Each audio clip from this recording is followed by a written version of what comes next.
Kita lanjutkan pembahasannya mengenai ilmu apakah yang difardukan dan harus dituntut. Juga apakah balasan yang tidak boleh atau tidak bagi seorang hamba untuk memperolehnya dalam urusan ibadah. Ketahuilah bahwa ilmu-ilmu yang wajib dituntut atau yang wajib dicari ada 3 macam. Yang pertama, ilmu tauhid, yaitu mengenai keesaan Allah, seperti ilmu tentang pokok-pokok agama. Yang kedua yaitu ilmu sirri atau rahasia, ilmu tentang praktek syariah dan tasawuf yang berkaitan dengan hati serta penyakit-penyakit spiritual. Yang ketiga yaitu ilmu syariat, misalnya ilmu hukum-hukum Islam atau fikih dan pokok-pokoknya. Batasan ilmu yang wajib dipelajari dalam ilmu tauhid adalah yang tergolong fardu secara individual atau fardu ain, di mana dengannya kita dapat mengetahui pokok-pokok agama atau usuluddin, yaitu bahwa kita memiliki Rabb yang maha kuasa, maha berkehendak, maha hidup, maha berbicara, maha mendengar, maha melihat, maha esa, yang tidak ada sekutu baginya, yang memiliki sifat dengan sifat-sifat yang sempurna, serta maha suci dari kekurangan dan kesirnaan.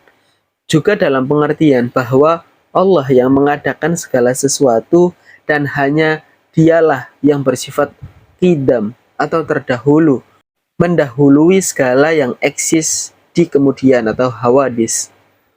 Dan bahwasannya Nabi Muhammad SAW adalah hamba serta rasulnya yang jujur.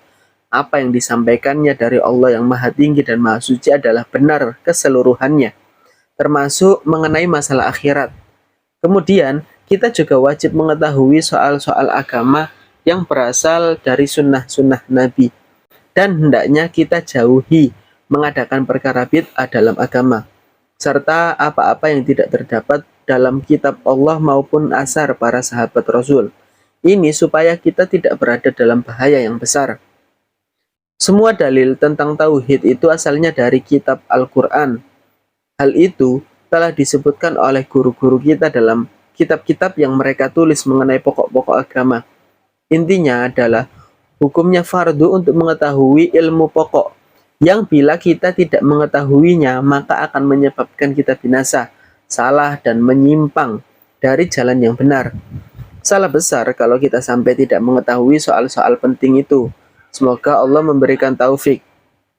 Adapun yang fardu secara individual adalah ilmu sirri, ialah mengetahui hal-hal yang diwajibkan dan hal-hal yang dilarang darinya, sehingga kita bisa mengagungkan Allah dan ikhlas kepadanya, yakni ikhlas dalam niat maupun perbuatan. Dan semua itu akan disebutkan dalam pembahasan ini, insya Allah.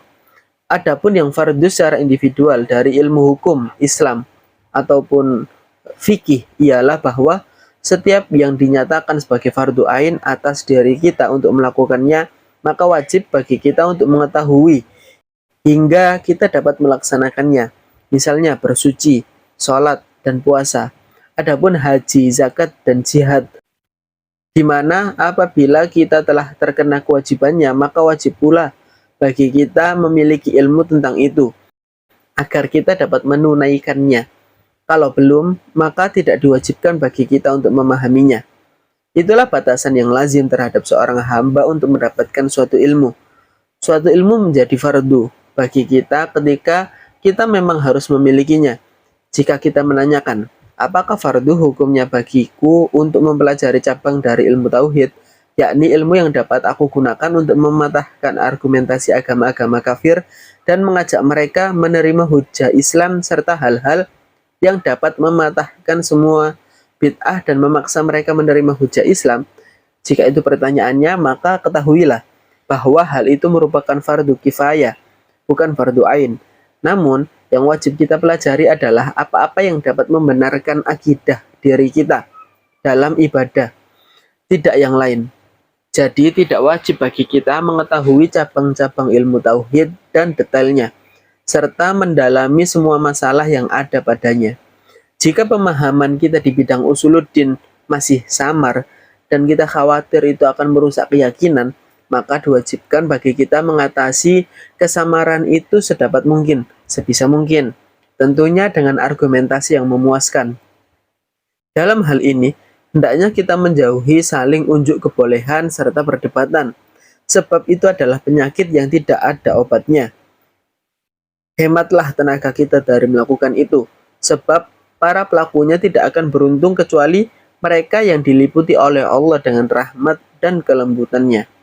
Kemudian ketahuilah bahwa apabila di suatu daerah sudah ada seorang juru dakwah dari kalangan ahlus sunnah wal jamaah yang mampu memecahkan masalah kekaburan pemahaman dan mampu membantah para ahli bid'ah serta membersihkan hati ahli kebenaran dari bisikan-bisikan para ahli bid'ah, maka kewajiban bagi yang lain untuk mempelajarinya menjadi gugur karena memang statusnya adalah fardu kifayah untuk mempelajari hal tersebut.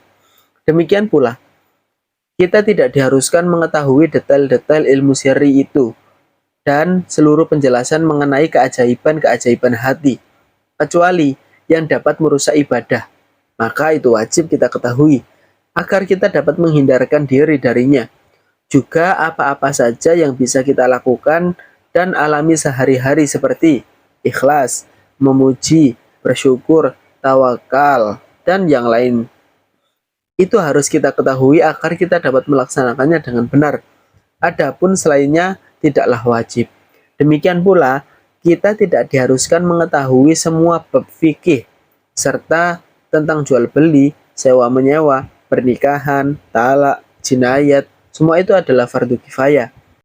Jika kita bertanya, apakah batasan ilmu tersebut dapat diperoleh melalui penalaran yang dilakukan oleh seseorang tanpa guru, maka ketahuilah Allah Ta'ala sangat terbuka dalam memberi kemudahan dan mendapatkan ilmu darinya adalah lebih mudah serta lebih nyaman.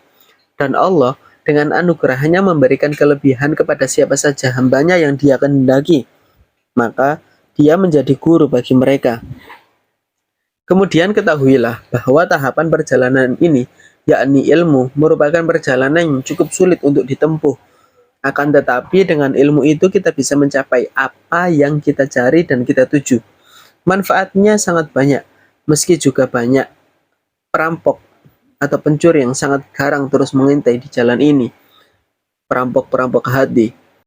Bahaya yang mengitarinya cukuplah besar, hingga banyak orang yang berbelok dari jalan itu kemudian tersesat, dan yang menempuhnya tergelincir.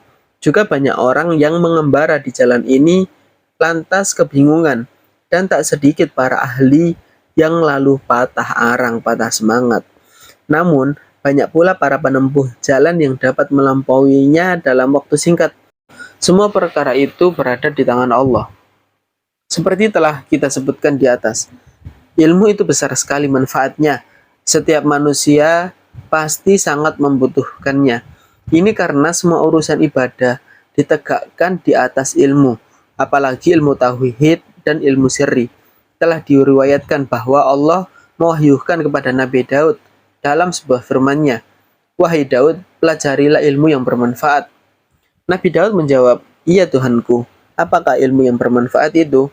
Allah berfirman, "Ialah engkau mengetahui tentang kemuliaan dan keagunganku, juga tentang kebesaran serta kesempurnaan kekuasaanku atas segala sesuatu. Sebab itulah yang mendekatkanmu kepadaku." Dan dari Sayyidina Ali karamallahu wajhah bahwa ia pernah mengatakan, "Aku tidak merasa senang jika aku meninggal saat masih bayi. Lalu aku dimasukkan ke dalam surga hingga aku tidak sempat besar dan mengetahui akan Tuhanku.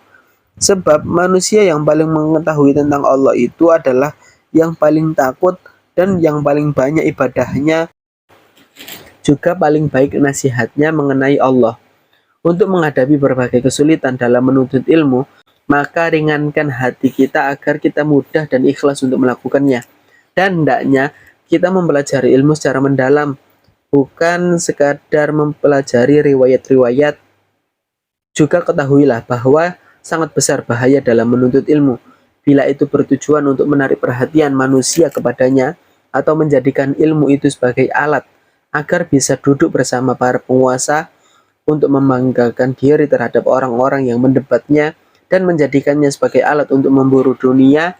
Apabila demikian kondisinya, maka perniagaannya tidaklah beruntung dan transaksinya cenderung merugi.